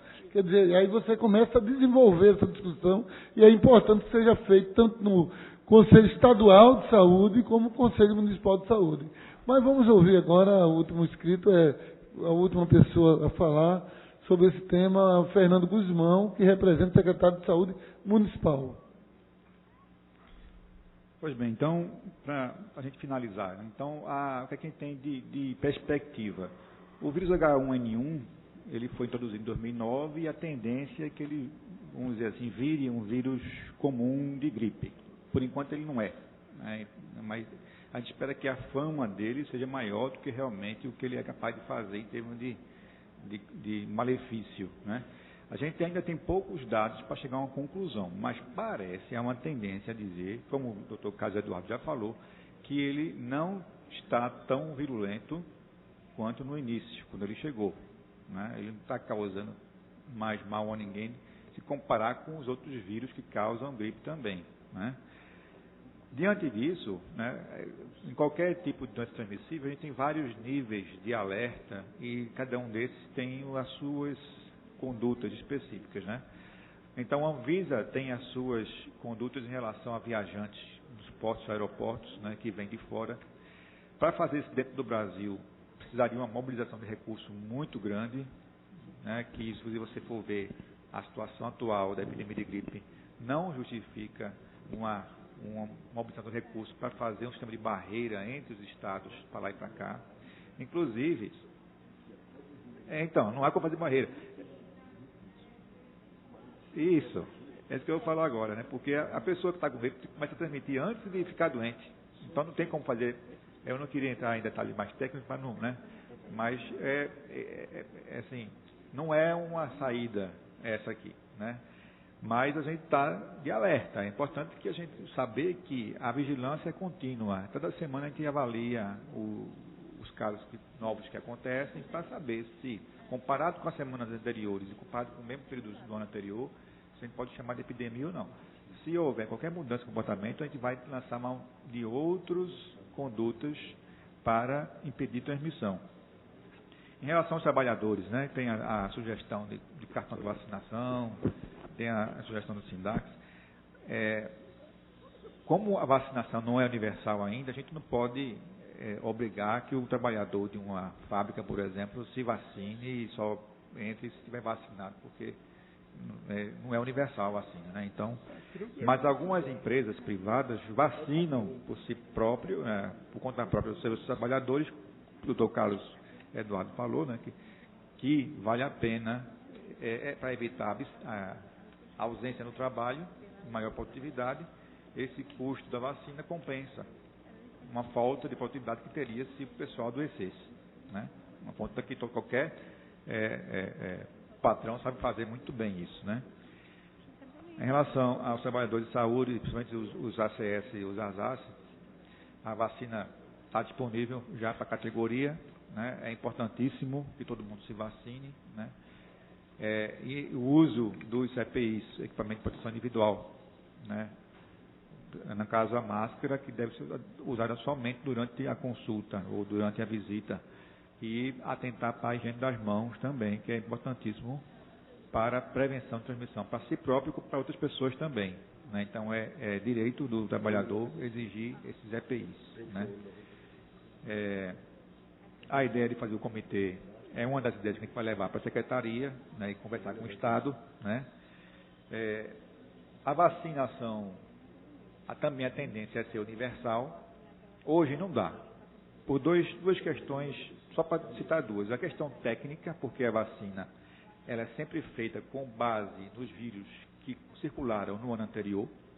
Então, tem que ter um tempo hábil, tem que ter uma produção. O Brasil é grande, então nenhuma fábrica do mundo consegue fabricar vacina para todo mundo ainda. A que a gente tem é francesa, né? É uma indústria francesa que o Ministério compra, que o país compra, né? Então não tem capacidade para todo mundo ainda. Um dia vai ter. E o outro também que é importante, que é o custo, né? A vacina, quando chega no mercado, ela tem um custo que, com a tendência dos anos passando, ela vai caindo a ponto de que caiba no orçamento do Ministério da Saúde. Isso aí não tem para onde. Orçamento é orçamento, se tiver dinheiro tem, se tiver não tiver, a gente faz outras coisas. Mas a tendência é universalizar. Então daqui a alguns anos, não sei quanto ainda, né? Não sei se tem perspectiva aí, mas todo mundo vai ter sua vacina de influenza no calendário básico da criança e também do adulto, né? E por fim, essas ideias que surgiram aqui, né? Porque do ponto de vista de saúde pública, A gente não está em epidemia, então não é necessário nenhuma medida a mais do que estão fazendo agora. Porém, a gente percebe cada vez mais uma necessidade de informação, né? Informação devidamente divulgada, disseminada para a população em geral, né? Então, também a gente vai levar isso para a secretaria, para discussão interna, para ver montar uma estratégia disso. A gente fica na coisa na espada, porque se a gente levar uma campanha de informação, vai parecer que a gente está em epidemia, né? Entenderam aí uma coisa que... mas se a gente chega para esclarecer, o que está acontecendo, né? Então, tem que ter com muito cuidado isso aí. Mas é uma ideia, não estou negando não, mas é assim que não é uma coisa, vamos dizer assim, usual da rotina de qualquer Secretaria de Saúde estadual, municipal ou do Ministério, né? Muito bem, então as ideias que a gente já anotou aqui, a gente vai levar para a discussão interna, né? E diante dessas preocupações todas, a gente está sempre convidado a participar de entrevista, de programa de televisão, né? Aqui o Conselho nos chamou, se não me engano, ainda não foi tema de reunião de Conselho Municipal de Saúde isso, né? Mas se tiver, a gente vai lá, vai ser, né? Pronto, a gente chega lá, a gente fala, ou eu, ou o próprio secretário, ou a doutora Zelma também, que está envolvida nisso aí, ou a vigilância também vai, todo mundo vai.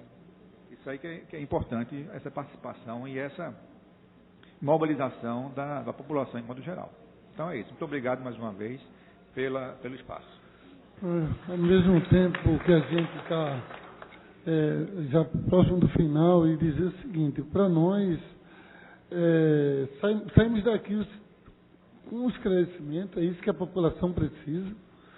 A população precisa disso. Você não sabe fazer a conta, não dá para fazer a conta, porque eu tenho 210 milhões de habitantes, só tenho 50 milhões de vacina. E, na realidade, existem vários protocolos médicos que dizem que é para todos, mas existe a falta de condição para todos. Isso aí todo mundo entende, é lógico que se fosse para todos era mais seguro. Mas também você compreende que a situação que está posta é ela que existe hoje, mas como fazer, por exemplo, para que as famílias realmente peguem o seu idoso, a sua criança e leve para vacinar.